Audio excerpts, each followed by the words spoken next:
Oke, selamat datang di Beranda Akademisi bersama saya host kali ini Bagus Neta. Dan kali ini kita udah di setup yang luar biasa ini, ya kan? Sofanya udah seperti sofa-sofa old money dan pembahasannya juga ini berhubungan dengan money juga yang pasti, gitu ya. Nah, money-nya apa sih? Kalau kita berbicara tentang akademisi, pasti nggak jauh-jauh kita akan ngobrolin tentang pemberdayaan, penelitian, pengabdian. Dan kali ini topik yang akan kita bahas adalah tentang pemberdayaan masyarakat desa yang berbasis kampus lapangan pedesaan. Nah, ini menarik banget untuk kita bahas di hari ini, sahabat Beranda Akademisi. Karena kalau kita melihat isu-isu yang sedang marak akan banyak terjadi itu adalah isu-isu tentang kesenjangan masyarakat yang semakin tinggi, ekonomi ekstrim. Apalagi kalau kita di Kalimantan Tengah ini juga sudah mulai harus gercep nih untuk mempersiapkan IKN gitu ya. Karena kita tidak hanya sebagai penyangga, tapi kita juga harus bisa saling melengkapi kebutuhan nanti di IKN di Kalimantan Timur. Nah, kali ini saya nggak sendiri, sahabat Beranda Akademisi, karena saya akan ditemani langsung dengan narasumber yang sangat luar biasa. Udah hadir di sebelah kanan saya, pakar dari segala desa gitu kan di Kalimantan Tengah ini. Dan beliau ini melabeli dirinya adalah Uleu gitu ya, Uluh Lewu. Oke, selamat pagi Bapak Yorgen Kaharap. Selamat pagi Pak Ida Bagus Surenata. Wah, luar biasa Iya. nih Pak Yorgen sudah hadir pagi hari ini. Sahabat Beranda Akademisi, kita kan banyak ngobrol tentang kampus Baik. lapangan pedesaan ya Pak. Iya, iya. Jadi mungkin kita mulai dulu dari sebenarnya kampus lapangan pedesaan ini berangkat dari apa sih Pak idenya itu? Iya. Baik, teman-teman sekalian, selamat pagi semuanya. Salam sehat. Kami sekarang ini lagi di kota Tamiang Layang, Barito Timur. Ya. Baru nyampe tadi malam dari kota Palangkaraya. Saya bersama dengan tim yang luar biasa, yang hebat-hebat. Pak Dr. Nawan. Beliau juga seorang akademisi. Dia juga aktivis dalam bidang perdesaan dan lapangan. Dia juga aktif dalam bidang pengabdian kepada masyarakat. Dan juga bersama dengan Pak Ida Bagus Suryanata, Esos MA. Beliau juga aktivis lapangan bersama dengan kita pada hari ini. Rasanya bahagia sekali ya, ini suasana santai. Pada pagi hari ini, saya dengan Pak Dr. Nawan baru selesai jogging. Iya, kelihatan banget nih Pak, outfitnya jogging banget nih. Tuh, keliling kota Tamiang Layang gitu ya, dan dalam suasana yang enak sekali. Pagi hari ini cerah di kota Tamiang Layang. Kami bersama dengan tim hari ini memang akan berangkat undangan dari PT Adaro Indonesia terkait dengan program yang sudah lama kami rencanakan gitu ya. Terkait Pak Ida Bagus ini kita memang ingin menggarap bagaimana membangun desa, membangun Indonesia dari pinggiran. Oke. Ternyata desa itu perlu diperhatikan ternyata. Jadi nggak cukup hanya dengan mungkin anggaran, tapi perlu perhatian yang serius gitu ya dari kita sebagai akademisi, para dosen, dan kami ini memang orang-orang lapangan. Kita ini adalah orang lapangan yang memang sudah lama berkecimpung di dunia perdesaan. Oke. Terkait dengan program untuk membangun desa, membangun Indonesia dari pinggiran dengan program pemberdayaan masyarakatnya gitu ya. Karena ternyata desa-desa itu memang butuh sentuhan, butuh pemikiran yang baru, konsep-konsep baru kita terkait dengan keadaan desa yang memang butuh mungkin perhatian UMKM-nya, badan usaha milik desanya diperhatikan, kemudian sumber daya manusianya. Kemudian kita juga punya program ketahanan pangan ya. Ketahanan pangan yang memang perlu diperhatikan luar biasa, dan ini kebetulan hari ini wilayah Barito Timur yang akan kita garap bersama, khususnya di Desa Bagok. Ya. Karena itu ring 1 untuk programnya dengan kerjasama PT Adaro Indonesia. PT Adaro ya Pak ya. Ternyata PT Adaro itu adalah perusahaan yang luar biasa, Ya. yang memperhatikan masyarakat perdesaan gitu ya. Dan semoga juga nanti ada pihak-pihak lain dari pihak ketiga, perusahaan-perusahaan besar swasta yang ingin berkontribusi terhadap dunia perdesaan. Nah, mungkin kalau ada ya perusahaan-perusahaan besar yang nonton channel ini Pak ya nantinya Ya. ya. Ini bisa banget nih untuk berkontribusi dari dana CSR-nya mungkin. Betul. Untuk pemberdayaan masyarakat desa gitu Pak ya. Iya. Nah, kita berharap ketika kita mengontak Adaro, ternyata Adaro itu luar biasa, responnya sangat luar biasa positif. Iya. Nah, hari ini kita akan beraudiensi dengan unsur pimpinan PT Adaro Indonesia untuk membuat program pemberdayaan masyarakat, termasuk kita membuat kampus lapangan perdesaan di wilayah Barito Timur. kerjasama pentahelik dalam Nah. menuju green economy. Wah, luar biasa tuh Ya. topiknya, Pak. Itu apa tuh, Pak? Jadi kampus lapangan pedesaan itu dengan kolaborasi Pentahelix itu nanti akan seperti apa, Pak, skemanya? Ya, ke depan kita berharap bahwa kerjasama antara lembaga pemerintah dengan pihak swasta dan juga pemerintah desa dan unsur akademisi itu akan terwujud, bisa terjalin dengan baik, Oh. bisa terbangun komunikasi yang bagus, kerjasama yang baik, sehingga akan memunculkan desa-desa yang sudah sejahtera, peningkatan APBD desa. Oke. Kemudian kita juga bagaimana menciptakan ekonomi baru ya yang ramah lingkungan. Green economy tadi ya, Pak. Ekonomi tadi, maksudnya ya? Mas Suryanata. Jadi Iya. saya kira suasana ini memang sesuatu yang sangat kita butuhkan untuk Kalimantan Tengah. Ya. Terutama kita adalah penyangga ibu kota negara. Dan kalau bahasanya Pak Jokowi itu bagaimana kita peduli dengan desa, membangun Indonesia dari pinggiran, majunya sebuah negara karena desanya juga maju. Jadi kalau kita bisa membuat one village one product, satu desa satu produk yang bisa diunggulkan, UMKM-nya maju. Saya kira desa-desa kita di Kalteng akan desa yang menjadi desa percontohan, role model, pilot project Iya. untuk Indonesia. Saya kira kita bersama-sama lah membangun Indonesia dari Kalimantan Tengah. Kita bagaimana membrandingkan kampus lapangan pedesaan ini, membangun lab perdesaan gitu ya. Karena lab itu adalah sebuah laboratorium bersama kita untuk bicara tentang kehidupan perdesaan ya. Baik itu sumber daya manusianya, sumber daya alamnya, ya kemudian bagaimana ekonomi ditingkatkan gitu ya. Bagaimana masyarakatnya peduli terhadap pembangunan perdesaan gitu ya. Sehingga kita melihat bagaimana nilai-nilai kearifan lokal itu muncul di tengah masyarakat untuk meningkatkan kesejahteraan masyarakat. Jadi nilai budaya-budaya lokal masyarakat Dayak yang misalnya biasa hidup agraris itu dihidupkan kembali.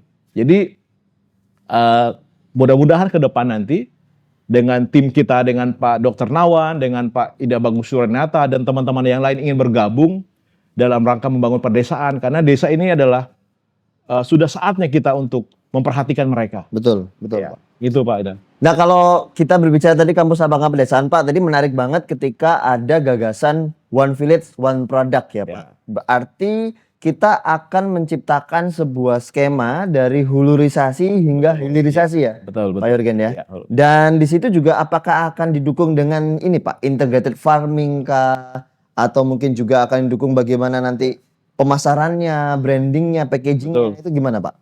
Ya, kita dari tim akademisi, kebetulan ini programnya beranda akademisi dan ini menarik sekali gitu ya. Jadi bagaimana para akademisi di Indonesia ya, orang-orang yang peduli terhadap pembangunan perdesaan termasuk itu mahasiswa gitu ya. Karena sekarang ini tidak cukup kita hanya membangun daerah-daerah yang sudah maju, tapi juga perlu perhatikan daerah-daerah yang tertinggal gitu ya. Dan dengan program One Village One Product gitu ya, dengan hulurisasi yang barangkali kita perlu persiapkan hulurisasi, tapi juga perlu hilirisasinya, termasuk pemasaran di apa nanti ke depan harus dipersiapkan dengan baik. Jadi kita punya tim yang memang sudah mempersiapkan dengan sebaik mungkin, baik itu tim mahasiswa gitu ya, yang memang mereka punya kemampuan akademik yang baik gitu ya, dan nanti dosen-dosen yang tidak hanya mengajar secara teoritis, Harus implementatif ya, Pak. harus implementatif gitu ya. Jadi mudah-mudahan ini menjadi satu percontohan. Jadi artinya nanti kita membuat sebuah produk integrated farming. Oh, Dari integrated farming itu termasuk peternakan gitu ya, yang berbasis kearifan lokal, misalnya sapi atau kambing atau B2 atau ayam, yang itu dengan cepat karena kita punya produk pakan, Pak Bagus gitu ya. Jadi pakan itu namanya PAMA, pakan makmur. Oh. Dari hasil penelitian kita gitu ya, dari bungkil sawit, dari solid, dari dedak, itu Berarti semua ada di sekitar kita. Olahan limbah, Pak ya, kalau Olahan bungkil limbah. sawit ya. Oh, Yang bermanfaat untuk. Jadi kita tidak perlu lagi dengan apa? Karena itu memangkas biaya konsumsi pakan yang cukup mahal. Jadi memangkas sampai 50% gitu ya. Oke. Nah, mudah-mudahan ini menjadi daya tarik untuk kita bisa meningkatkan pendapatan masyarakat. Karena masyarakat kita ini adalah masyarakat agraris. Perlu kembalikan mereka kepada menjadi petani atau peternak yang bisa menghasilkan bukan lagi tradisional tapi sudah modern, betul. dikemas dengan modernisasi. Seperti itu, Pak Bagus. Berarti ada kombinasinya dengan teknologi juga ya Pak ya. Betul. Makanya kenapa mungkin dari tim akademisi, dari tim Pak Yorgen nanti juga melibatkan mahasiswa ya Pak, karena Betul. mereka kan Gen Z sangat terbuka sekali dan sangat Iya. update dengan teknologi. Betul. Nah berikutnya Pak, kampus Lapaka Pedesaan nanti ini apakah punya tujuan-tujuan tertentu nggak sih Pak untuk misalnya bagaimana menciptakan lapangan pekerjaan baru atau mungkin juga bisa mendukung dalam dunia riset, mendukung dalam dunia pemberdayaan yang kita tahu bahwa masyarakat desa ini kan kalau di Kalimantan Tengah khususnya ya Pak, mereka itu banyak kecenderungannya adalah pekerjaan-pekerjaan yang hanya mungkin ya mengeksploitasi sumber daya alam gitu Pak ya, tapi Iya. tanpa menciptakan sebuah produk. Itu apakah ada tujuan ke sana nantinya Pak? Iya. Memang ke sana nanti kita akan membuka lapangan pekerjaan ya. Karena kampus lapangan pedesaan itu saya berpikir bahwa ini menjadi sebuah branding produk gitu ya, branding image di tengah masyarakat dan juga kita bisa menciptakan lapangan pekerjaan baru bagi masyarakat lokal gitu ya, yang di pedesaan. Karena kita mau nanti kalau ini bisa berjalan, para mahasiswa itu tidak lagi, bukan berarti tidak ya, kuliahnya bisa di luar kampus. Pemikiran saya itu kuliah tidak mesti harus dalam kampus. Iya. Kuliah itu harus di luar. Jadi mereka belajar dari apa? Dunia nyata. Ya, dari teori yang sudah mereka dapatkan kemudian mereka implementasikan di lapangan. Iya. Jadi walaupun di Bartim jarak dari Palangkaraya cukup jauh, tapi saya kira ini menarik karena tempatnya juga jalan dari Palangkaraya ke Tamiang Bagus ya Pak. bagus, Sudah hanya bagus juga. dengan 7 jam barangkali kita sudah sampai di sini. Kemudian kita bisa nanti membuatkan semacam mes, ada tempat praktek mereka, magang mereka, kita membuat lokasi yang terintegrasi dengan peternakan, pertanian. Ya, ada pisang kepok misalnya, ada tempat pengemasan barang, ada galeri atau juga rest area. Iya. Jadi itu menjadi satu bentuk dari hilirisasi, hulurisasi dan hilirisasi. Sehingga kita perlu menciptakan masyarakat yang kreatif, masyarakat yang produktif, masyarakat yang bisa menghasilkan sesuatu untuk kebutuhan ekonomi keluarga. Jadi kita mengajari mereka bahwa bukan sekedar mengeksploitasi alam atau mengeksplorasi alam, tapi juga bagaimana mereka bisa membuatkan bahwa tidak mengambil alam itu dengan sembarangan, Iya, merusak. Tapi kita sudah mengalihkan mereka perhatian untuk bagaimana mengembalikan pada masyarakat agraris yang sesungguhnya. Iya. Karena kalau yang kita tahu Pak di beberapa daerah di Kalimantan Tengah ya Pak, masyarakatnya itu kan masih sangat ketergantungan sekali dengan pekerjaan sebagai penambang emas, kemudian juga hanya mengambil hasil kayu ya Pak di hutan.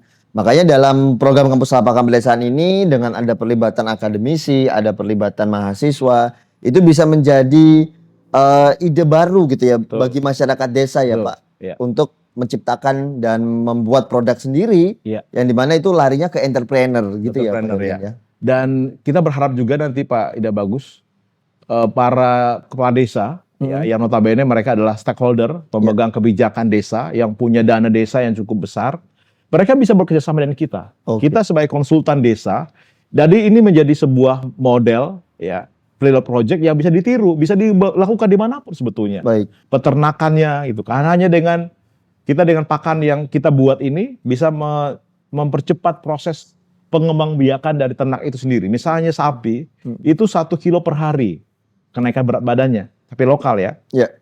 Kemudian B2, babi itu sekitar 0,5 kilo sampai 6 on per hari.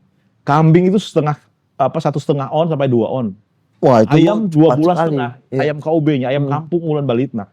Jadi itu lebih proses. Jadi bukan kita dengan cara yang tradisional bertahun-tahun kita bisa jual. Itu kan merugikan secara ekonomi. Betul. Nah, oleh karena itu memang ini kita membuat inovasi baru dengan dosen dan para mahasiswa yang memang mau bergabung gitu ya. Dan nanti kita akan latih mereka karena kita membuat perspektif baru dalam dunia akademik, dunia akademisi gitu ya, untuk membangun sebuah peradaban baru ya untuk Kalimantan Tengah, untuk Indonesia barangkali, walaupun karena mungkin mudah-mudahan ini kita bisa menularkan ilmu ini kepada masyarakat luas untuk Indonesia ya, dengan tim kita, dengan yang orang-orang hebat ya, Pak Nawan, Pak Ida Bagus dan teman-teman yang lain gitu ya, yang memang mau bersama-sama kita. Dan maka saya katakan tadi PT Adaro, saya berterima kasih kepada PT Adaro Indonesia ya, yang sudah mengundang kami untuk beraudiensi, dan ini cukup lama kami pengen untuk bertemu dengan PT Adaro. Terima kasih unsur pimpinan PT Adaro yang mau mengundang kami untuk datang ke Balangan untuk nanti paparan dan diskusi santai. Dan saya berharap ini Adaro semakin jaya, semakin diberkati ke depan, dan itu bisa berkontribusi untuk masyarakat Amin. Indonesia. Amin. Ya, termasuk juga para akademisi ya sudah mulai mencintai desa. Dan Betul. saya ini memang kalau dikatakan Pak Ida Bagus tadi Ululewu. Dan saya memang orang desa yang memang sudah mengabdikan hidup saya itu untuk desa. Iya. Jadi mata kuliah saya juga adalah mata kuliah sosiologi perdesaan, Mas Ida Bagus. Dan saya sudah membuat tidak hanya di Bartim, itu juga ada di Bau Palawa, itu sudah jadi kampus lapangan pedesaan. Ya, di Dan Pulau Pisau ya Pak ya, Bau Pulau Palawa ya. Pisau, kemudian di Desa Garung, Oke. kemudian di Parenggian, di Karangtunggal, dan kita akan menciptakan tempat-tempat baru lagi nanti. Ya, mudah-mudahan teman-teman yang mendengar, teman-teman dosen, ya akademisi, masyarakat luas, pengusaha, Perusahaan Pak kemudian ya, pihak perusahaan, kemudian para desa, para pemegang kebijakan yang di pemerintahan, ya baik itu di pusat dan juga di daerah. Ayo kita sama-sama membangun desa, karena saya kira bahwa desa ini perlu punya program yang memang real. Ya, betul. Yang real itu dan mungkin kita sudah bosan bicara teori ya, tapi kita butuh sesuatu yang memang kita bisa terapkan di masyarakat. Kan? Betul. Yang implementatif, yang juga langsung bisa dirasakan gitu Pak ya dampaknya oleh masyarakat ya. Terutama dalam peningkatan kesejahteraan ekonomi secara berkelanjutan. Betul. Begitu ya Pak Jurgen. Ya, jadi memang ini mudah-mudahan ini program kita yang memang sudah mulai dijalankan itu ya, walaupun belum terlalu tapi paling tidak ini sudah program yang kita memulai.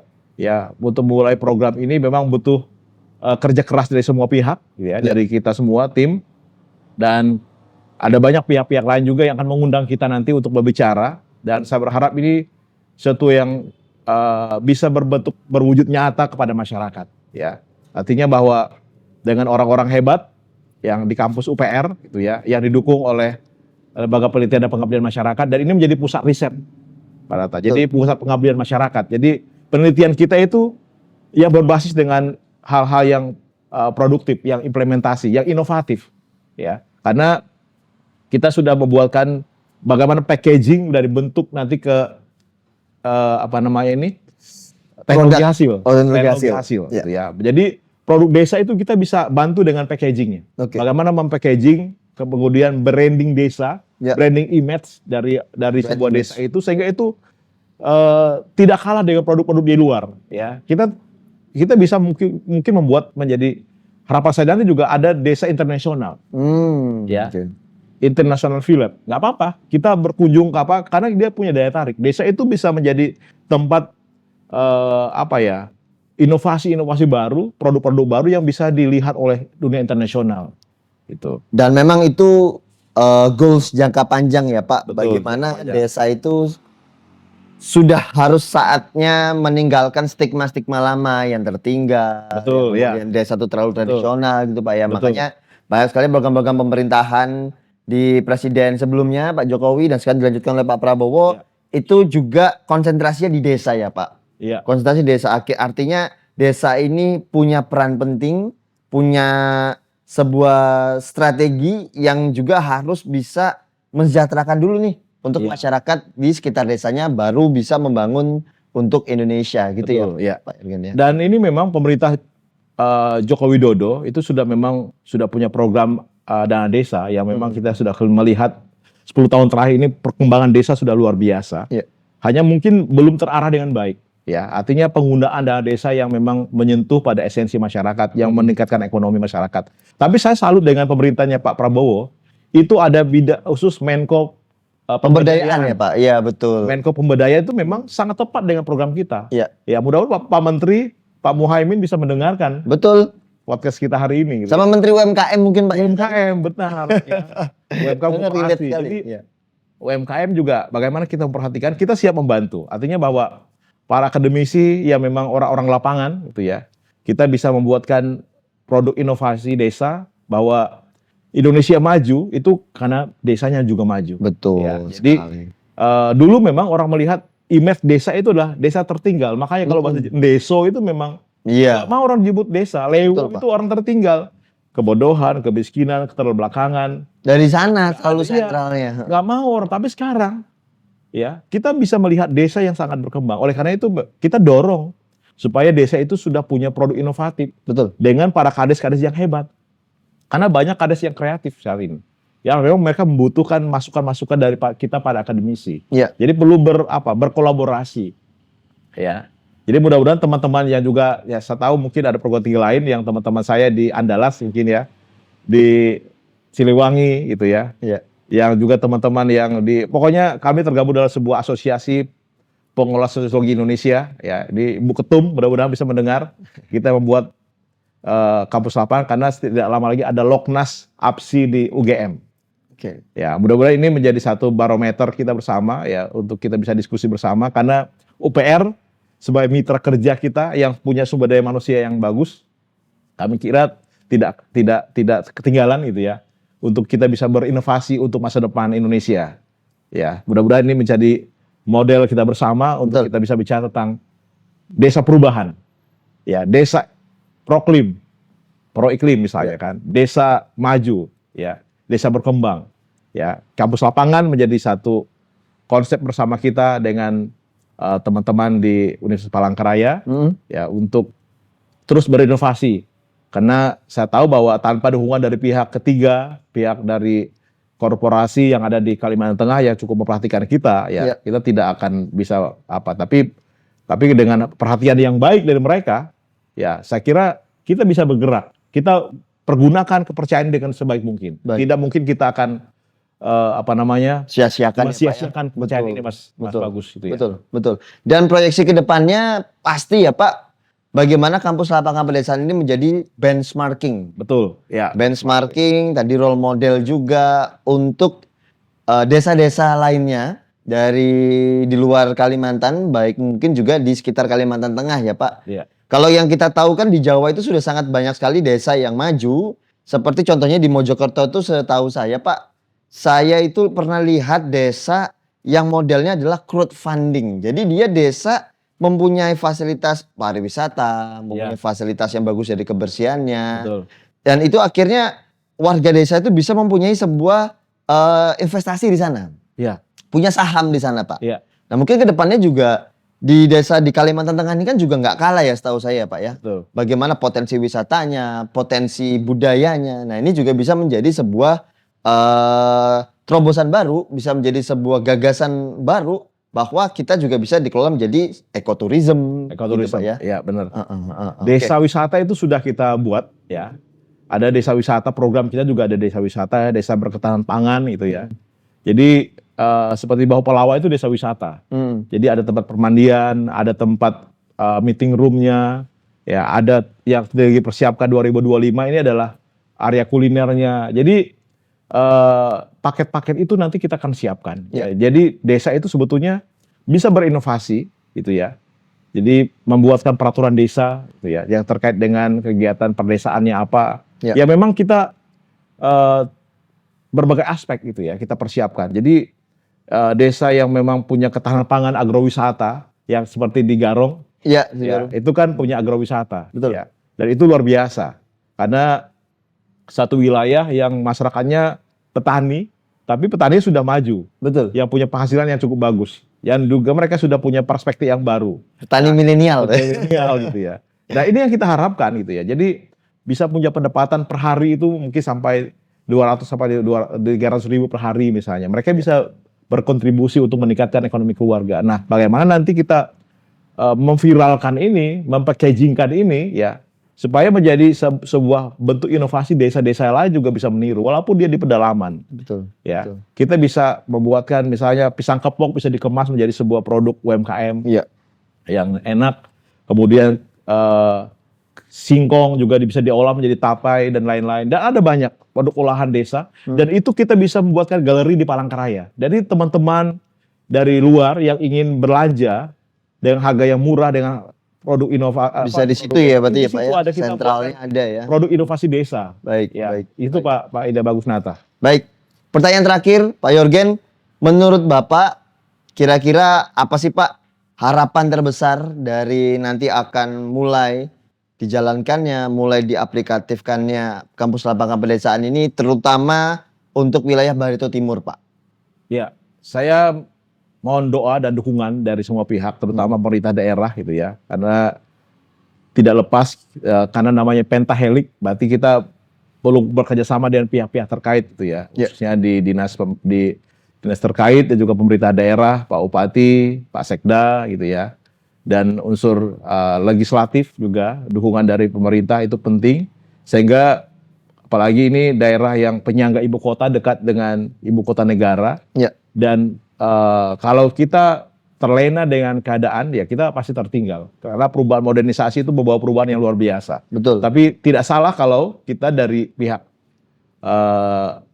akademisi peduli dengan masyarakat perdesaan, ya. Jadi dan ini bukan hanya baru, ini sudah lama kita rencanakan, bukan dadakan. Jadi sudah lama, Pak Dr. Nawan sudah tahu, sudah berapa kali kami diskusi, tapi untuk masuk itu awalnya susah. Tapi hari ini kita bersyukur, ya. Terima kasih dengan pihak yang sudah, terutama Ibu Kades Bagop, ya, Ibu Risa juga sudah banyak berkontribusi, Pak Sekda, Pak Bupati, ya, dan juga unsur masyarakat yang sudah mendorong untuk kerjasama ini. Harapan kita memang ini menjadi percontohan, ya, dan kita akan memang berharap bahwa kerjasama dengan pemerintah daerah dan juga masyarakat, terutama masyarakat juga harus terlibat dalam karena ini adalah pemberdayaan masyarakat. Jadi keterlibatan masyarakat menjadi hal yang penting, Pak Nata. Itu ujung tombaknya ya, Pak, ya? Betul. Jadi kita tidak meninggalkan masyarakat. Kita latih mereka. Makanya kalau kita memang punya kampus lapangan yang luasan lahannya cukup baik, ya kita membuat pertanian terintegrasi. Satu tempat yang menjadi percontohan yang bisa dilihat oleh banyak orang. Ya, bahkan orang mau melihat, oh gimana menanam cabai, bagaimana menanam tomat, bagaimana budidaya ikan, bagaimana mempackagingkan produk olahan, bagaimana peternakan, memasarkannya gitu, Pak, ya? Sampai kita punya galeri sendiri. Itu yang kita harapkan ke depan itu ya. Jadi ada banyak memang kalau dibandingkan dengan desa-desa lain di luar Kalimantan ya, mereka sudah maju. Tapi tidak salah kalau kita sudah memulai sesuatu dengan konsep pemikiran yang konstruktif, bangunan teori baru lah untuk untuk Kalimantan Tengah, untuk Barito Timur. Ya, bangunan teori yang kita siapkan, bangunan pemahaman baru yang konstruktif dan inovatif. Teori yang sudah pasti bisa dieksekusi dalam dunia nyata ya, Pak? Betul. Jadi bangunan teori itu diimplementasikan. Jadi bukan Menara Gading yang hanya bicara teori semata, tapi ini hal yang memang sudah kita saatnya bicara tentang pemberdayaan yang menyentuh pada esensi masyarakat. Kerja nyata ya. Kerja nyata, betul. Nah, karena kita nanti akan buatkan, karena Mas Nata sebutkan kerja nyata, kita akan membuatkan KKN khusus nantinya. Yang ada khusus di pedesaan yang memang membutuhkan apa. Orang-orang mahasiswa yang kita latih nanti akan siapkan, ada KKN khusus di lapangan yang memang mereka ini adalah tim yang mempercepat gercepnya untuk membangun perubahan desa bersama dengan dosen. Ya. Jadi desa juga berinovasi, ya. Kemudian kita juga berinovasi, ya, untuk berkontribusi bagi masyarakat. Baik. Kalimantan Tengah. Baik, luar biasa. Terima kasih banyak Pak Yorgen. Sama-sama. Cukup menginspirasi. Nggak hanya cukup ya sahabat Beranda Akademisi, tetapi memang kita juga perlu berproses ya Pak. Berproses, kemudian berprogres, dan pastinya juga kita tidak lupa untuk tetap mengevaluasi ke depannya Pak ya. Mengevaluasi dan juga melibatkan keterlibatan dari pemerintah desa, pemerintah provinsi, perusahaan, dan kawan-kawan akademisi ya. Bahkan nanti Kementerian Desa, saya kira itu dinas pemerintah terkait ya. Jadi mudah-mudahan menteri baru juga di Kementerian Desa dan daerah tertinggal bisa memperhatikan juga wilayah Barito Timur atau Kalimantan Tengah secara umum. Karena kami siap untuk membantu pemerintah Kementerian Desa dan daerah tertinggal untuk membangun Indonesia. Ya, jadi tim kita akan terus memberikan masukan-masukan yang positif bagi kementerian terkait, ya, baik itu di Menko Pemberdayaan, UMKM, Kementerian UMKM, dan juga Kementerian Desa. Berarti 3 sektor kementerian itu Pak ya? Betul. Yang punya peran penting sekali. Dan harapan kita kementerian di pemerintahan Pak Prabowo, memang kita akan gerak cepat untuk membantu perubahan di desa, ya, sehingga desa menjadi desa sejahtera, desa maju, desa hebat. Baik, desa hebat tuh tagline dari Pak Yorgen. Desa hebat. Ya. Baik Bapak, kalau begitu terima kasih banyak. Sama-sama. Saya izin tutup untuk sesi diskusi kali ini. Jadi saya kutip sedikit salah satu kutipan filsuf ya. Impossible is nothing if we know the treatment. Jadi tadi dari hasil diskusi bersama Pak Yorgen Kaharap Nahan sudah membuktikan bahwa tidak ada yang tidak mungkin ya Pak. Ya. Tidak ada yang tidak mungkin kalau kita tahu caranya, kita tahu strateginya, dan kita tahu bagaimana mengimplementasikannya. Begitu ya Pak? Tuh. Baik, terima kasih sahabat Beranda Akademisi. Sampai jumpa di lain waktu. Bye-bye. Bye-bye. Terima kasih semuanya. Terima kasih.